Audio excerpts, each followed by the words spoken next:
Well, let's go ahead and get started. This is the recording of the workshop called 2021 COVID Mortgage Relief for DFW Homeowners.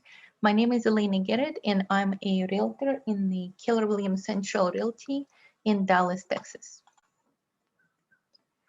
Just a disclaimer for those of you who came here. This is a general information that may not properly reflect your situation. This is not a legal or financial advice, and I'm not a credit analyst. All information was gathered from online resources, and I recommend working with a legal professional and with a credit counselor to review your mortgage situation before you decide how to proceed. We have a very large agenda because most of you who are listening to this do not need all of the information presented here. It's a very global and comprehensive overview. What I'm going to do is once I post this video on YouTube, I'm going to set up time intervals. Let's just say at minute 1, we're going to overview this, and at minute 2, we're going to overview that. This way you will know where in the video you can scroll to jump to the topic that you're interested in. Speaking of YouTube, so I do have a YouTube playlist that I put together specifically for those people who are looking for more information on COVID mortgage protection and assistance. It's not a playlist of my videos. Most of the time, I gather information from other YouTubers who talk on this topic, who may be lawyers or credit consultants or credit analysts, and then I pull those videos together into one playlist. So if you just don't care much for my delivery, you have hope those other YouTubers might provide a more dynamic presentation of the material. Oh, the link to the YouTube is going to be in the YouTube playlist, is going to be in the email that I'm going to send to you at the top once I am ready to upload the YouTube presentation. Hold on just 1 second. Somebody joining in, and I wanted to make sure.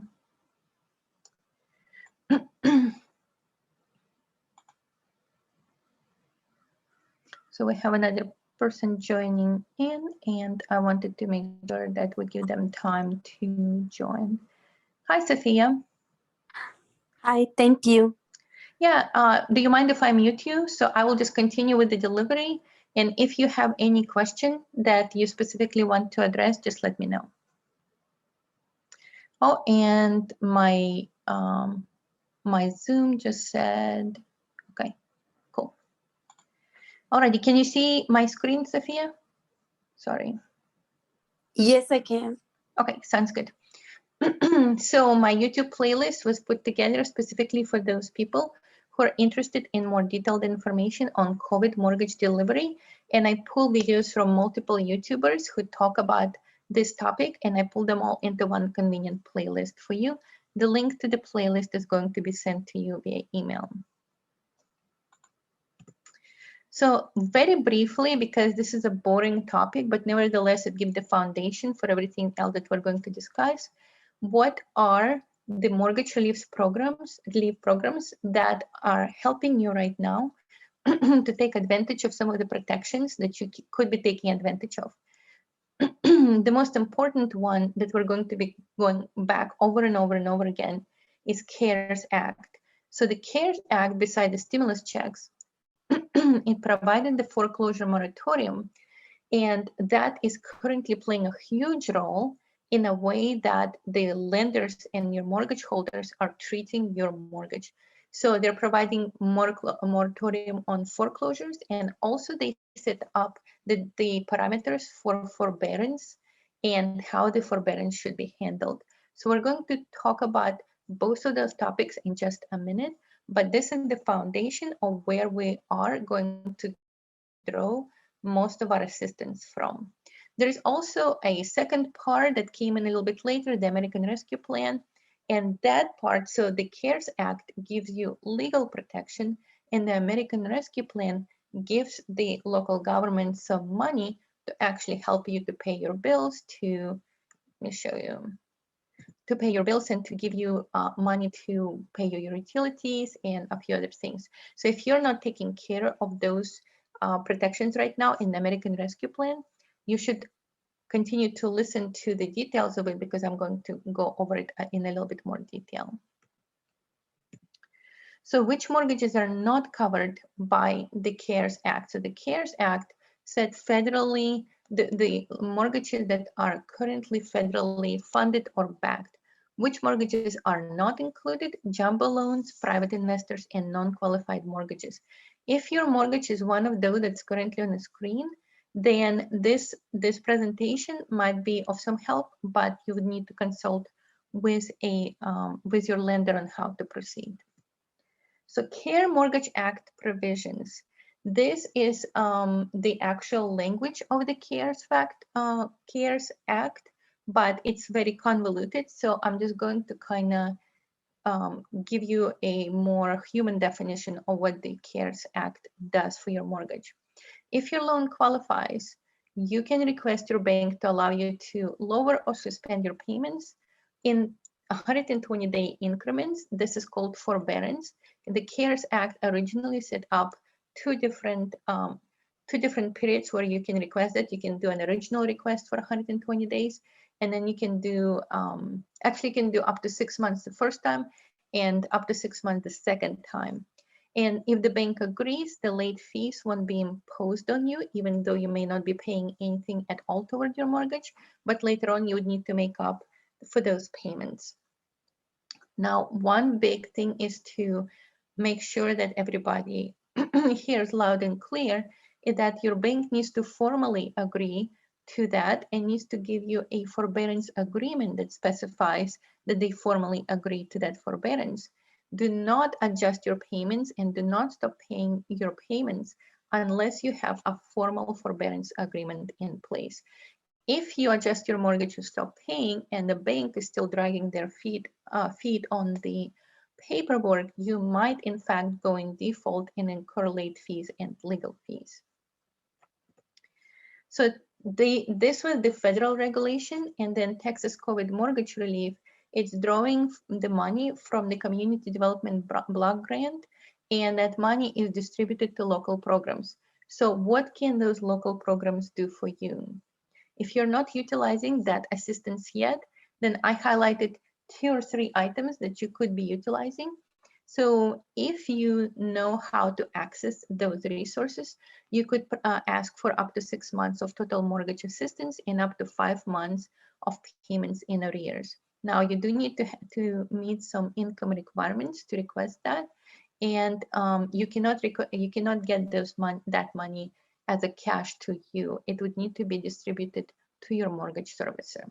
But those funds were made available to the state of Texas to help people like you to not to go into default on their mortgage. Very importantly, I want to mention some deadlines that might affect your legal rights. So the CARE Act, the foreclosure deadlines, if you are not in foreclosure yet, maybe not such a big pressure for you, but do be aware that on June 30th, the foreclosure moratorium ends for all federally backed loans.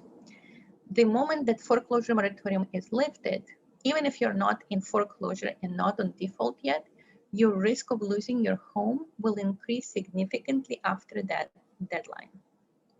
There is a proposal for extension of foreclosure moratorium until December 31, but it has not been approved yet.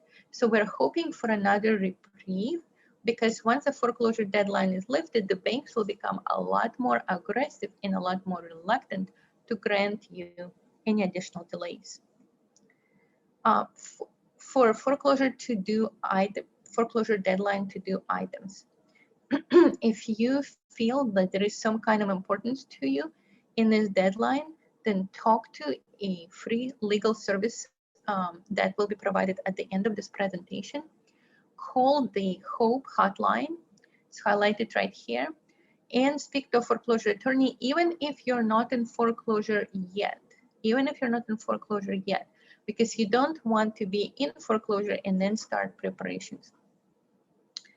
Also decide if you want to stay in your home or sell, because that decision will affect your choice of how to proceed in case you cannot resume making your payments at the end of your forbearance, for example. And also, this is my advice to everybody: whether or not you are facing foreclosure or not, whether or not you're planning to sell your home or not, whether or not you want to stay in your home or not, evaluate the current value of your home in as-is condition. Why that important? Because eventually you may come upon a situation when either the bank is no longer cooperating and to extend your forbearance, or if you somehow they mark your mortgage as in default because you're in foreclosure and the paperwork got mixed up. You need to know whether or not, if you had to sell right now to get out of that mortgage and to get out of that bad legal situation, whether or not your mortgage will be upside down or not. Because if your mortgage is upside down, you have one set of legal circumstances. And if your mortgage is not upside down, you have another set of legal circumstances. So just for your own peace, internal peace, I would make that assessment as early as possible. This would give me more visibility and more clarity on what will happen or what can happen if things starts to go wrong with my current mortgage and current forbearance period. CARE Act deadline. So the foreclosure moratorium, as I said, June 30th. For the HUD generated or HUD backed loans, you also have, if you have not yet requested your initial forbearance period, you have up to June 30th of this year to request your initial forbearance period to qualify for all the 18 months of forbearance. If you are with Fannie Mae or Freddie Mac, you don't actually have a deadline to request your initial forbearance at this time. Now, I don't know if you are already in forbearance, if you're in your first forbearance or your first extension, but there are total of 3 periods of forbearance: the initial forbearance request, the extension, the first extension, and then the second extension. You can only extend for a total, or you can only be in forbearance for a total of 18 months as of the time of this presentation. It's not clear whether your mortgage lender will allow you to go beyond 18 months. If you're with HUD, to qualify for 18 months, as I said, you have to be in your initial forbearance on or before June 30th. Now, if you're in conventional, to qualify for 18 months, you must be in active forbearance as of February 28, 2021. Otherwise, you only qualify for 12 months. So forbearance deadlines: if you're currently in forbearance or if you are thinking about entering forbearance, make sure you know your forbearance period end date. So let's just say that you're currently in forbearance. Do you know exactly on which date ends? Make sure that you know if you will need to make any large payments. Now, I know that your servicer might have told you we won't be able to tell you whether or not you will have to pay your loan up to catch up on your loan all at once, or if they're going to come up with something else. Try to get to somebody who can give you a little bit of a preview of what to expect or what kind of plan you could qualify for if you were to end your forbearance period today. Before your forbearance period ends, talk to the free legal assistance service or to a foreclosure attorney and discuss your options in advance. Do not wait until 3 days before the end of your foreclosure or forbearance period to start thinking about your next step. That time of 6 months was given to you so you could take those steps, so you could talk to the free legal assistance people without having a lot of pressure on you. So if you have not taken advantage of those services, I recommend you start today. And then contact your mortgage company approximately 30 days before the end date of your current forbearance period to discuss whether or not you're going to renew or try to exit. So the Texas unemployment compensation, Governor Abbott decided to opt the Texans out of further federal unemployment compensation related to COVID pandemic, effective June 26th. So next month, in about a month from now, the 300 weekly unemployment supplements are going to stop. So if you're currently counting on those $300 weekly unemployment supplements, you need to start thinking about what you're going to do once those are no longer available.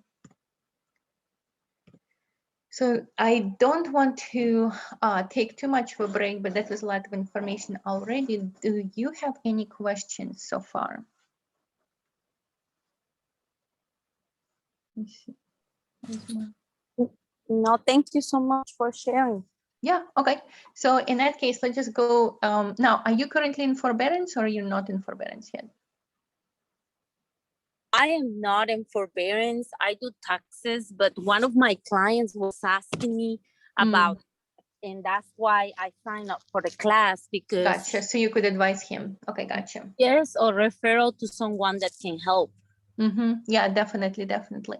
Yes, so the slides, I'm going through them very fast, but you're going to get a copy of the slides themselves. So this way you can go through the actual slides and Thank you. yeah, and read through them. Even if I skipped something during my presentation, it will be available to you. So in that, okay, well, in that case, let me talk a little bit more about forbearance, and this is the topic that most people are interested in. So what to do entering forbearance, just for your information, is very easy as long as you are in that mortgage that qualifies for the forbearance in the first place. All you need to do is to call your mortgage servicer and to say that you are experiencing COVID-related financial difficulties. They should not ask you for any paperwork to confirm those difficulties. They hypothetically should just grant you the forbearance. The initial forbearance period is 6 months. So for the first 6 months, but it needs to be renewed every 180 days. So if you entered your forbearance, you need to request a renewal within 180 days or it's going to stop. So that's just one thing to keep in mind. So while you're in forbearance, make sure that you asked for your forbearance agreement and you saved it somewhere on your computer so you can easily check on all the deadlines and the definitions and all the provisions that could affect you being in compliance with that forbearance conditions. Monitor your mortgage statements monthly. So the government has said there should be no additional fees, penalties, or interest. However, many people have reported having additional fees, penalties, and interest accumulating on their account. So that's something that the lender might have done as a misstep or an oversight. Monitor your credit report monthly to make sure the servicer did not put any negative remarks. So the way that the CARE Act puts it, if you were already in a default situation before forbearance, then you will stay in your default situation. Your credit will reflect that. But if you were not in default before you started your forbearance, the lender should not initiate any reporting of you not paying your monthly payments for the entire duration of your forbearance. So know what your status was on your credit report before you entered the forbearance, and then monitor your credit report monthly to make sure that the servicer did not add any negative remarks that were not there before the forbearance period started. If they do add negative remarks, you can dispute that and take it up with your servicer. Use the time in forbearance not to just sit and passively wait for the forbearance period to end. Make sure that you're accessing all the free legal resources that the state is paying for you to have to understand your best and absolute optimum option for exiting forbearance based on your overall financial and legal situation. Now, be aware that the missed payments, so during forbearance, you might negotiate not having any payments at all for the next 1 year or 18 months. Be aware that those are not missed payments. They're payments that were now added to your current balance, and now you have to figure out how you're going to pay them back, which is what the next slides are going to be about. Extending forbearance. Let's just say that you're on your first forbearance period, or maybe you're on your second forbearance period. Just remember, if you want to extend your forbearance a little bit longer, if you feel like you need a little bit more time to deal with your finances, you have to request it. And the loan servicer is going to be passively resisting you requesting additional forbearance period. Why? Because the loan servicer is losing money when you're not paying them. They still have to pay your taxes into escrow. They still need to pay for your insurance. So they have, and they still have to pay interest to the investors who are backing the loan. So your loan servicer every month is losing money when you're not paying. So of course, when you request the next forbearance extension, they're going to do everything in their power not to resist you, but to make it a little bit more difficult. So maybe you don't have enough patience, you don't have enough time to go through all their processes to finish your formal request. This way they can kind of passive aggressive way get rid of your forbearance period. So be prepared for it and kind of strategize on how you're going to overcome it. So first of all, so what your strategy should consist of. Visit their website and make sure that if they provided you with a process that you want to follow that process to a T. Otherwise, you could be just met with a silent treatment and nobody's responding to your emails for months. Start at least 30 days before forbearance period expires. Make sure that everything is in writing. The phone conversations are not good enough. So if a phone rep is telling you to do X, Y, and Z, say, could you send me an email summarizing our conversation? Very often they will say, we're not allowed to send you any emails. I have heard that before. So in that case, then you say, I'm going to send you an email summarizing our conversation. And if you dispute or disagree with my summary, feel free to respond, but document in some way that the conversation happened. So ask for the employee phone number when you're talking with an employee. Ask for her, I'm sorry, not phone number, ask for her full name and employee number and the department. Make sure you write it down. Then you send a letter saying that I spoke on such and such date with employee number 1, and this was the summary of our conversation. And then go ahead and tell them that unless I hear back from you, then this is the agreement that I'm going to pursue. Now it's going to be on them to say that you did not understand the agreement correctly. Now, let's just imagine they tell you they're going to send you an email letting you know what's going to happen with forbearance. Don't wait 1 week, don't wait 2, don't wait 3, because if you're within 30 days of your forbearance period expiration, you don't have that much time. Follow up with them every 1 to 2 days, even if you're on hold for a couple of hours, every 1 to 2 days, but make sure that you are not waiting on them to call you back or email you back. Take all the proactive actions yourself. Request a written documentation that spells out the details of your forbearance agreement, and then read the forbearance agreement for yourself. So if they tell you over the phone what your forbearance agreement says, take it with a grain of salt. Once you get the physical document or the electronic document, make sure to read it yourself to understand what's in it, because it may not match what they told you on the phone. And now, last but not least, how to exit forbearance. Let's just say your finances have stabilized, you have new employment now, you're ready to go ahead and end the forbearance period. Or for some reason you don't see any way out, and you don't think that extending forbearance will make you any good for you, because all you're doing is just accumulating more and more missed monthly payments. So for one reason or another, if you want to exit forbearance, you need to decide what are you going to do with the house once you exit the forbearance. So you have one huge decision to make. And that decision is, do I want to stay in the house and try to be able to afford my payments as they are right now? Or do I want to try to downsize, or to maybe, move to a different home, or maybe move in with my parents or something like that? So once you made that decision whether to stay or to leave the house, then a different set of options will be presented to you. So if you want to stay in your home, you have several basic choices that you can pick from to see which one appears to be more manageable. So you can do a reinstatement of your mortgage. So when you reinstate, it means you have one big sum of money. Let's just say that you were not paying your mortgage payments for 7 months, and now you're about $15,000 in back payments, right? So in that case, your options are, if you just give them $15,000 check, that wipes out that entire back dues, and then your mortgage is now considered to be current. That's one option. Now, most of you probably will say, I don't have $15,000. So in that case, you can either request a payment plan, a payment deferral, or a loan modification. So payment plan, basically they're looking at the $15,000 saying, if we give you 15 months to repay it, that means that every month you would need to only make a extra $1,000 payment to your mortgage, right? So it will be your normal mortgage payment plus $1,000. Okay, so if that would work for you, then that's a repayment plan.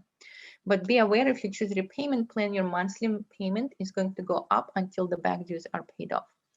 Payment deferral means that you're going to resume your monthly payments as they were before COVID, but then that $15,000 is going to be actually added as an additional lien on your property. And what they're going to do is when you're trying to refinance or to sell, maybe 1 or 2 years down the road, then that $15,000 will be paid at that time to the mortgage servicer. Loan modification is a very kind of difficult and almost like a tooth pulling option for a mortgage servicer. So what did it do? How is it different from repayment plan, for example? The first two, reinstatement, repayment plan, and payment deferral, all dealt with your mortgage as it was before the COVID started, which means you had your original mortgage agreement, your contract with your lender. That contract didn't change. All you're trying to do is to figure out how to pay on that contract. With the loan modification, you're actually asking the lender to write you a brand new contract with different terms. So for example, instead of your mortgage being 30 years, your mortgage is now 40 years, right? You have a brand new loan from the lender that says starting from today and for the next 40 years, you're getting a lower interest rate and getting lower monthly payments. Now, there is very high failure rate on the attempts to do a loan modification with mortgage servicers. So I wouldn't count on that option. The failure rate is huge. I think only like 5 or 6% of everybody who tries to do loan modification successfully do loan modification, but it is something that you can attempt. Now, do be aware that because it's going to be a brand new mortgage, you will still need to go through a underwriting on that mortgage, which means that if you have no income, you have a lots of debts, then you may not meet the underwriting requirements, right? So even if you want to do a loan modification, your situation may not allow for it to happen just from the underwriting standpoint. Now, we're hoping that we don't need to go into that topic, but if your income has dropped permanently, you have a permanent hardship at this point, you can ask for a restructuring during bankruptcy. So you can try to stay in your home by renegotiating your debt with your lender, not through a loan modification, but through a bankruptcy court. Since I'm not a bankruptcy attorney, all I can tell you that you would need to speak with a bankruptcy attorney to get details on how that could help you. Now, if you have looked at your finances and said, you know what, this house is now too big for us, we may not even need that much space, we're ready to downsize, or if for some other reason, maybe you changed jobs and now it's a long drive for you to get to your new job. In that case, I would consider downsizing or moving. So what are your options to downsize or move? Number one, you can always rent out your current property. Let's just say that your current mortgage payments are $1,700, but the rents in the area are $2,000. If you rent your property, this should help to cover all your mortgage and potential repairs. You would still need to find a place to live, but that's a second, that's a second problem to solve. Your mortgage will actually be paid by your renter. Number two, hold on just 1 second, let me admit this person.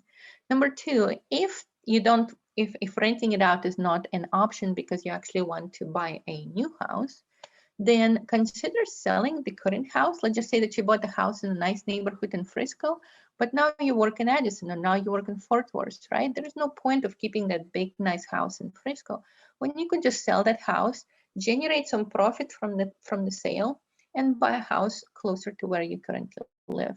This will be the best outcome for the lender. Trust me, all the lender wants is to get paid in full on your initial mortgage. and it will have no impact on your credit.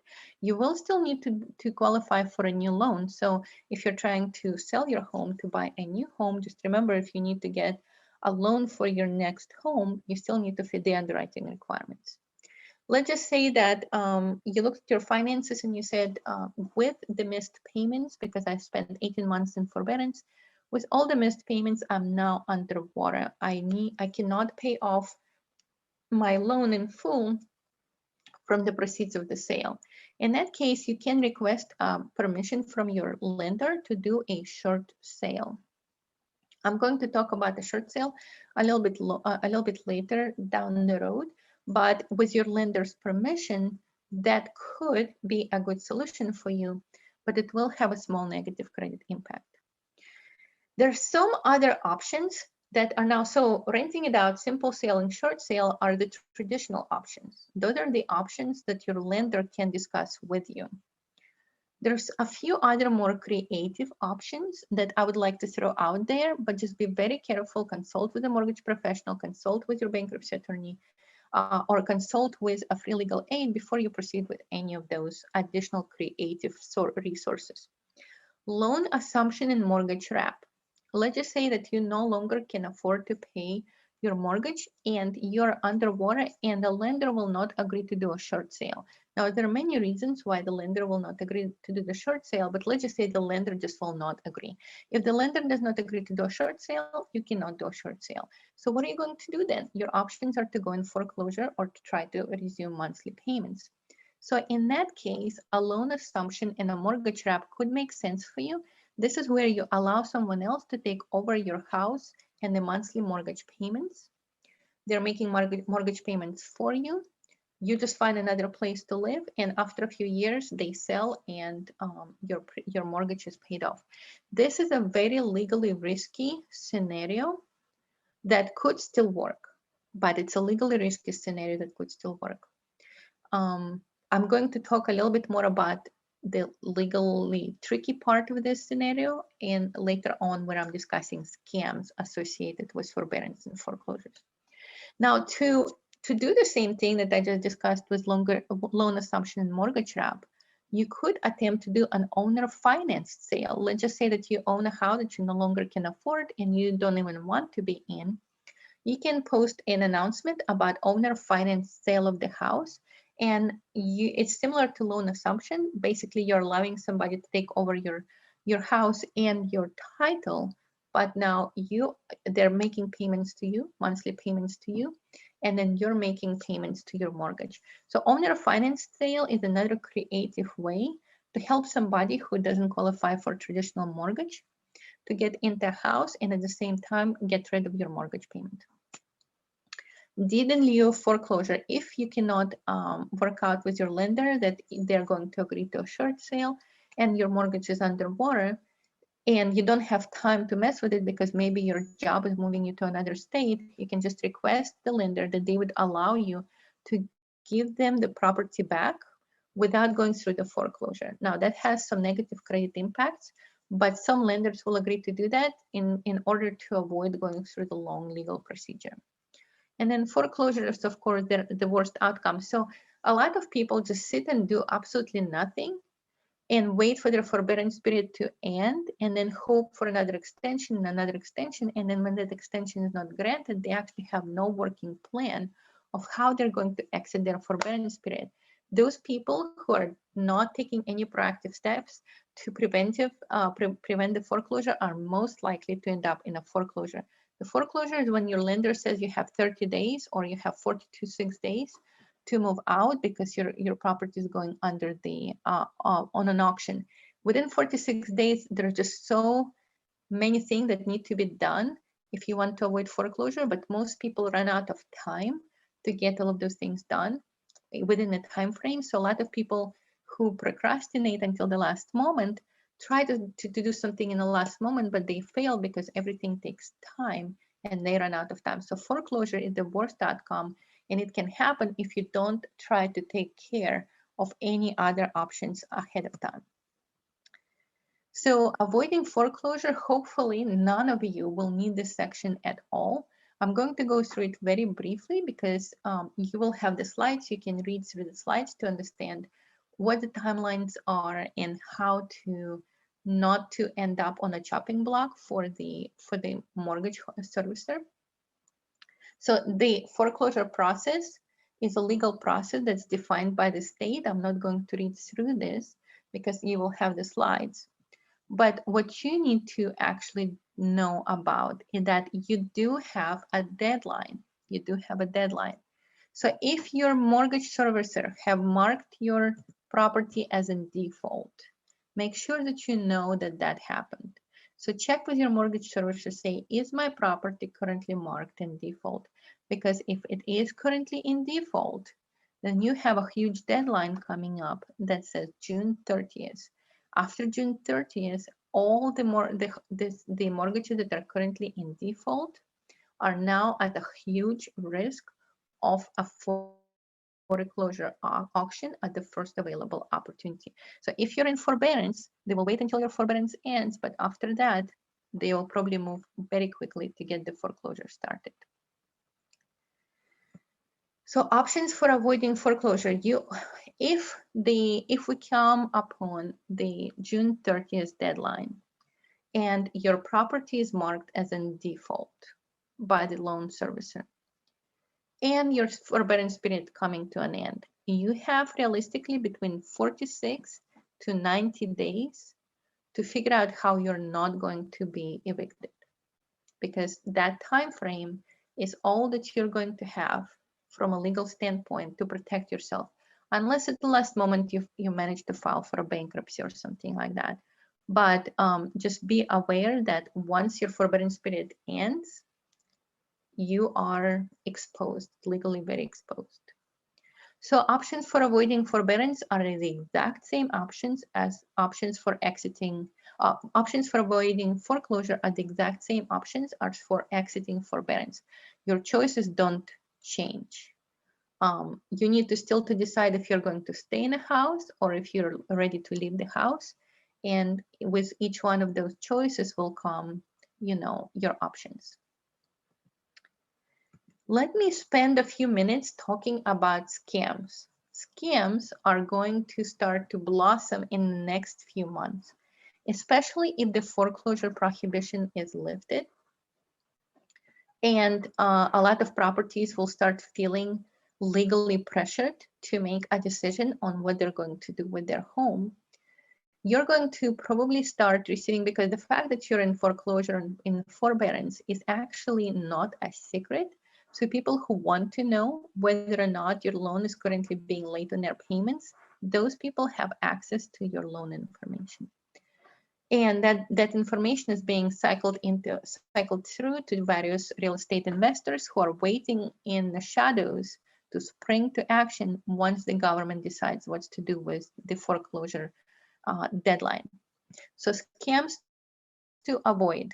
If you're receiving postcards or ads on your YouTube or ads on your social media that say something like that, be aware that this might be an attempt to scam you. So if they say stop foreclosure now, get a loan modification, over 90% customers get results, special relationship with the bank, we can speed up your modification approval process, keep your home, no problem, we're going to take care of you. So anytime you see something like that, just be aware that those are generated very often by scam artists who are looking on you to make a click on their ad, so they know that you are potentially a good person to target for a larger scam. So there are two types of scam that I wanted to highlight. One of them is called mortgage rescue and mortgage modification scam. So the way that works is there is a company that looks very legit. They might have an office, they might have some representatives, and they're going to tell you that they're mortgage relief service providers and that they're going to help you to discuss with your mortgage lender or mortgage holder how to modify your loan. So what are they going to do now? There are indeed some legitimate mortgage relief service providers, but you could be targeted by an illegitimate one who pretends to be a legitimate service provider. So how would you know that this potential company is somebody to be wary of? If they promise you to perform a forensic analysis of the lender documents, that would potentially make your lender give you everything that you want out of that lender, now that's a sign of a scam. Usually, normal companies, they do want to review their documents, but they don't make any guarantees about being able to find any mistakes in those documents. If the mortgage relief service provider is in any way asking you to stop making your payments to your mortgage servicer, stop working with that company immediately. If they're asking you to, instead of you sending the money to the mortgage servicer, to start sending money to them, so they could then redirect that money as needed, as per some kind of payment plan, do not do that. Call your service provider, your actual mortgage company, immediately, and make sure that this company is actually working with them, and the mortgage servicer is in agreement with that modification of the payment process. So anytime you see them asking you to stop communicating with your mortgage company directly and to rechannel all the communications through them, this is a huge red flag. Now there is another one, it's called bait and switch loan. So what they do is they tell you that, okay, so you cannot pay your $27 back fees in one big sum, and your mortgage servicer is not agreeing to do a payment plan for you or a loan modification. What they're offering you is to give you another small loan for, let's just say, $27 or $37 or $57, and then you will pay them that loan over time. But that will allow you to resume your mortgage payments. What they're not telling you is when you're signing that documents for the new loan, that inside of the documents package, there might be a document that says that you're actually transferring the title to your home to them in return for this new mortgage. So do not sign any new loans with anybody without your lawyer reviewing the documents. So how to protect yourself from scams? Maintain personal contact with your mortgage company throughout, no matter what other conversations you have with anybody else. Discuss any offers that you receive from investors or from anybody whom you don't know with free legal aid service and with a foreclosure attorney if you're planning to do a foreclosure or if you're trying to avoid a foreclosure. Do not sign any documents until your own attorney or the free legal aid people review and approve those documents. Title transfer scams. So if you are, by any chance, if your loan marked as in default, that mark is a public mark that now is available to millions of investors nationwide and thousands of investors in Dallas or in DFW area. So all of them will be watching for the deadline for June 30th to start shouting you with different types of advertisements that will advertise that they're going to rescue your mortgage by buying it from you on, within the next 10 days. They say, we'll buy it cash, we'll buy it within 10 days. You don't pay for any transfer fees, you don't pay for any closing fees, just nice and beautiful. So just be aware that anytime you're dealing with an investor, be prepared for that investor to start to misbehave during the transaction. Not to say that all of them will, but there's a huge percentage of them who plan to trick you into starting the transaction, so then they can start modifying their promises as you start to go through the transaction with them. Now, I'm not going to tell you how the title transfer scam works. You can read that for yourself. What I am going to kind of highlight are the warning signs that you need to watch out for. So if an investor says he's a full cash investor, he's a full cash buyer, just be aware that most full cash buyers have no funds of their own. They just borrow the funds from hard money lenders on a very aggressive terms, short-term terms, and then they try to flip your property, or they try to make a deal with you within that small amount of time that their loan is good for. Now, these kind of investors, even though they might have money today because they are able to secure a short-term loan today, usually you're not the only person they're dealing with and not the only deal they're trying to flip. So depending on the overall situation of how many flips were successful for them this month or this quarter, they may or may not have time to actually have, may or may not have the ability to finalize the deal when the time will come to close, because they have several balls in the air and they're constantly tossing them. And if that little game starts to fall apart, they might not be able to finish the deal the way that they thought initially they would. Also, these investors very often have no legal or financial training, but you're dealing with a very complex legal situation. So you have a potential for being under a contract that actually could not even be enforceable, and also creating a set of secondary liens and all other situations in which it will become a legal nightmare for you to detangle later if that initial deal for some reason doesn't go as well as planned. So my recommendation is communicate with your lender on all the offers that you plan to take, including those from the investors. Make sure that you hear back from the lender on the potential legal consequences of the deal that your investor is proposing. Contact the legal aid, free legal aid, or your own attorney to review all offers to modify, rescue, or assume your loan. Do not agree to transfer the title to your property without you being actually represented by your own attorney. Never take the documents that somebody else's attorney drew up and use them for your purchase as a basis for your purchase or transfer. Avoid using the notaries that the buyer's attorney or the buyer's attorney to transfer the title. Make sure that you go through a reputable title company of your choice, because if your title company does not think that this is a valid legal document they can sign off of, then take them at their word. Then the legal document that you're being presented with probably need to be reviewed by your own attorney before the title company will touch them. Ask a realtor to evaluate the true value of your home. Never ever accept an investor calculation or a estimate or any other calculation of how much your home is worth unless that person who is talking to you is somehow on your side. So both Zillow and the investors are not on your side. They're on the opposite side of you.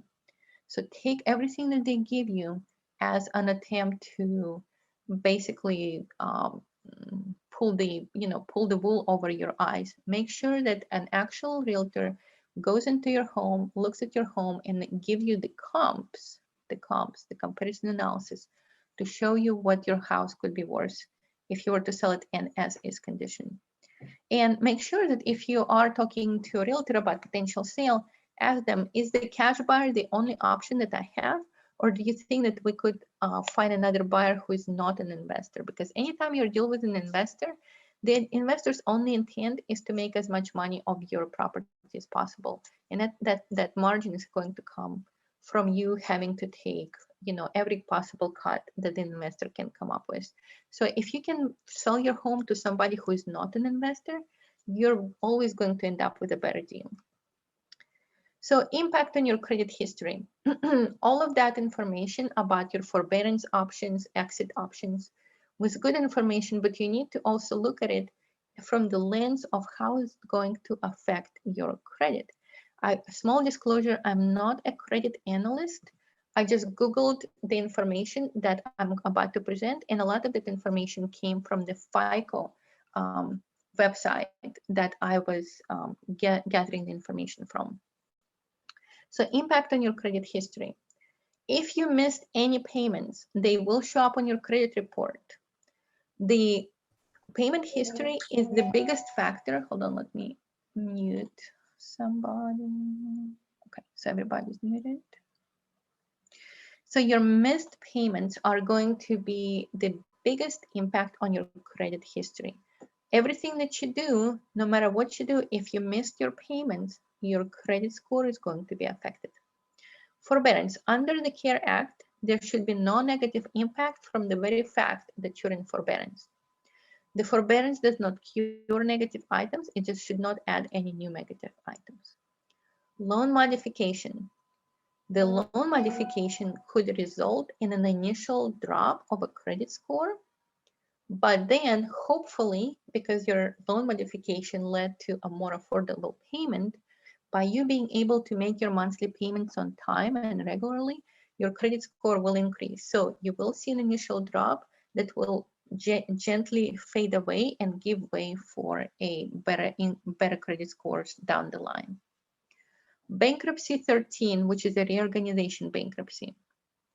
So the way that the bankruptcy works is that instead of nicking you or giving you negative remarks on just the fact that you're in a bankruptcy, they also look at the accounts that were listed within your bankruptcy filing. So if you have 5 accounts in there or 25, that is going to make a huge impact on your credit score. And negative impact on your, like negative remarks on your credit file are going to last for up to 7 years. Now, be aware that if you do have if you are considering filing a bankruptcy, that could impact your ability to get your next car loan or to get your next home loan. Bankruptcy 7, which is liquidation, bankruptcy chapter 7 is liquidation bankruptcy. The negative impact is going to last up to 10 years. Foreclosure, if you do for some, very sad set of circumstances and not able to exit your property and you do have to go through a foreclosure. So this is the ironic part about credit in general. The better was your credit before the negative impact happened, the larger is going to be the impact. It's almost like if I'm dropping rocks into the lake, and the more still and more peaceful in the lake, the more ripples you're going to see on the water. If I'm dropping rocks into a fast-moving stream, then you will see hardly any ripples at all because there is already so much movement. And your credit file is almost like that. So the better was and the more quiet and the more, more stable was your credit before, the larger will be the impact from the rock being dropped of the foreclosure or loan modification. And the worse your credit was before that, the less you will notice the drop. But pre-foreclosure, your negative impact is going to be for 7 years. After that, it should automatically fall off the record, but I wouldn't count on it falling off automatically. The short sale as a word does not actually appear in the credit report. But what you are going to see after a short sale is called not paid as agreed, or there's a couple of different ways that they put it. Either way, that not paid as agreed is going to indicate to other lenders that you had settled the loan for less than what is due, and it will negatively impact your credit scores and potentially give you a little bit of a trouble securing another mortgage. So credit improvement should be seen after 2 years of regular payments after that. Voluntary surrender. So this is called deed in lieu of foreclosure, and you will experience a temporary drop, but hopefully that drop will go away quickly because it's not the same as foreclosure, it's not the same as short sale. And deficiency judgment. So the deficiency judgment comes into the place when you do a short sale and that short sale didn't cover all the costs of your loan. Let's just say your total payoff agreement was 250, but your short sale only generated 200. In that case, after the short sale or after the foreclosure, the lenders, including the other lien holders on your home, second and third lien holders, if there are any, they can come after you with a deficiency judgment. So the judgment lien is something to absolutely avoid at any cost because they're one of the harshest things to have on your credit. And the negative impact can be for 7 years. But if you did not pay them on a deficiency judgment, they could garnish your wages, they could do a lot of things. But if they didn't manage to collect that money, then they can renew the judgment for another 7 years, which means that you'll be suffering from that negative mark on your credit for 14 years if unpaid. How to minimize your impact on credit history. So today I was supposed to have Joe Camacho, but he couldn't make it. So Joe is a credit analyst from Phoenix Group. He and I agreed that we're going to record his suggestions on how to minimize the impact on your credit during the forbearance period and while exiting the forbearance period. And if you guys want to, I can send you links to that YouTube video that we're going to record with him on Tuesday. My best recommendation when you're considering your overall housing situation is to zoom out of the problem of your home and to look at your financial and legal situation more holistically. Usually when people request forbearance on their monthly payments or they're in default on their home mortgage, usually there is more than one part of your life that's been impacted financially. Very often you also struggle to pay your car loan. Very often you also struggle to pay your child support maybe.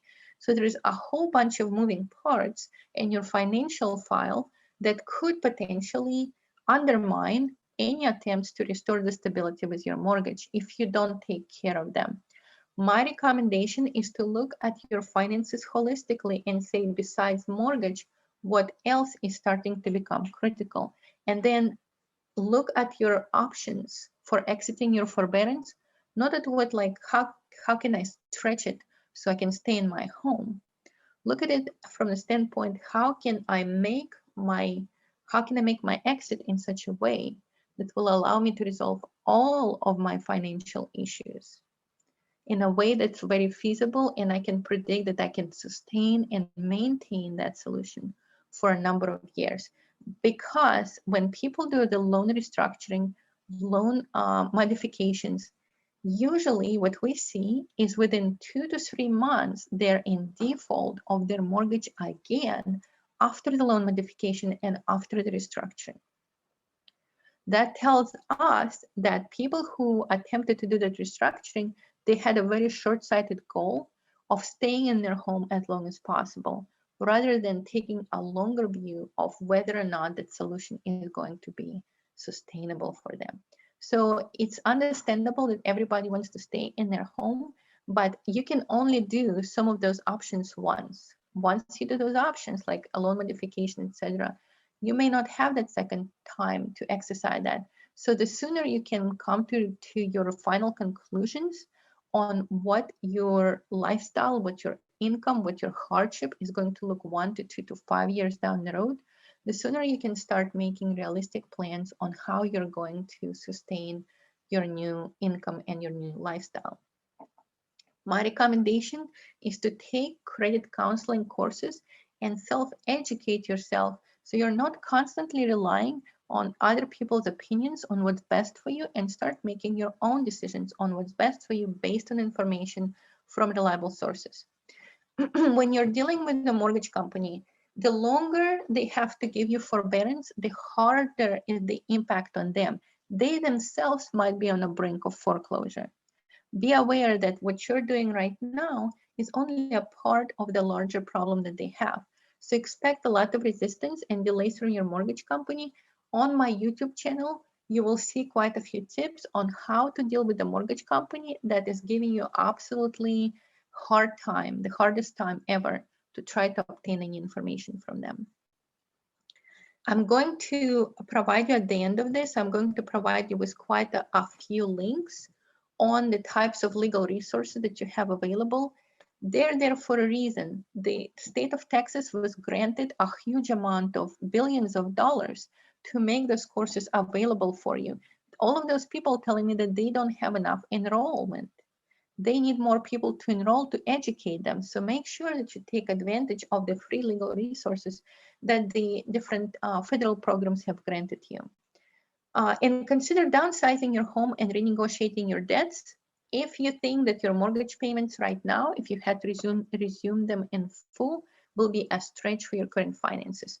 Do not try to find any possible way to avoid that potential conclusion. So for some people, downsizing is actually the only solution that they can maintain. That's pretty much it. we do have quite a few resources that I would like to highlight. One of them is the Business and Community Lenders, BLC of Texas. So this company was given a huge grant to help with coaching for those homeowners who are currently looking at mortgage delinquency and default resolution.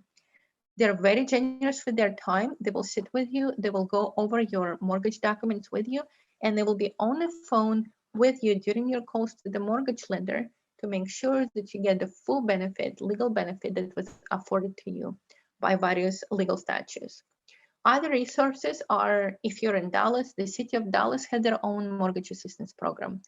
We have a Dallas volunteer attorney program that work on the issues of housing and bankruptcy.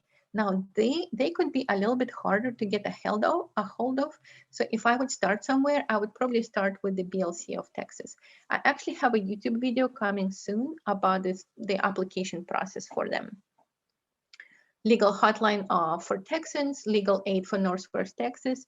Explore your options and see where you can get the most hand-holding and one-on-one counseling for free.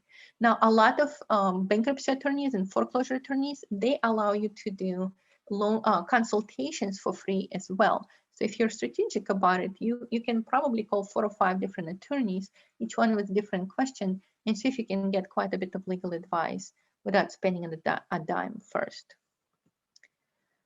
If legal resources is not the only thing that you're looking for, if you also need food assistance, unemployment assistance, if you have unpaid utilities, if your water is being shut off, if you're losing your electricity, I'm giving you this a lot of resources of people whom you can approach. Like right now, I'm working with the Catholic Charities of Dallas on some of my, for some of the homeowners with whom I'm working with.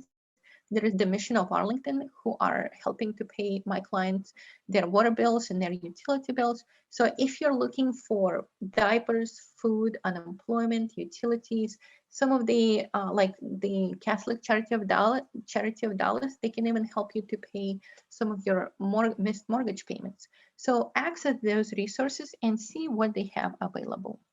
This is it for now. I think we're already over our time. Let me see, by 7 minutes. So my name is Elena Garrett. It was a pleasure to have you here. If you need more information, I have my own YouTube playlist. So I'm going to be uploading more and more articles and more videos on this topic of foreclosure prevention and dealing with forbearance. Feel free to subscribe to my playlist so you don't miss those updates. I also have Facebook, Instagram, and Twitter, where I'm constantly annoying all my viewers by posting a lot of updates about the legal deadlines, the types of assistance that are expiring, etc. So hold on, we have something in the chat. Let me take a look real quick. Okay, so Sophia said wonderful information. These slides, the deck is going to be available to you. This has been recorded, so the recording will also be uploaded. So if you're in your car and you feel like having free time, you know, just punch in the recording and start listening to it one more time. This is all that we had for today. If you have any other questions, feel free to add them. I'm going to hang it out for another 10 minutes if you have any other questions, but other than that, have a wonderful day, and I wish the best of the resolution to all of your problems. Thank you so much. Have a great day. I actually see a spelling mistake in my email.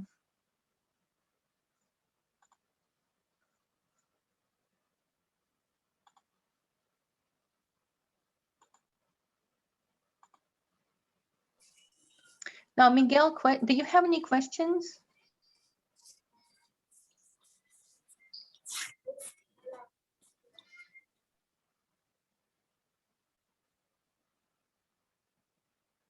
Well, if you do have any questions, I don't know if you can hear me or not, but if you do have any questions, when I email stuff to you, it's going to come from my work email. Feel free to respond to it. And if you need me to connect you with any of you guys with any free legal resources, I'm talking to them right now. In fact, let me turn on my camera. So I'm talking with a whole bunch of legal aid resources right now.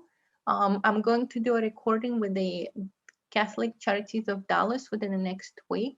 They're going to come on my YouTube and explain more about what they do. So almost every resource that I highlighted in my presentation, I'm working with them actively. I'm doing interviews with them, so I myself can understand what they can and cannot provide for you. So this way I can direct you more in case I understand what your needs are, and I can kind of, you know, connect you with the right resource. Just FYI.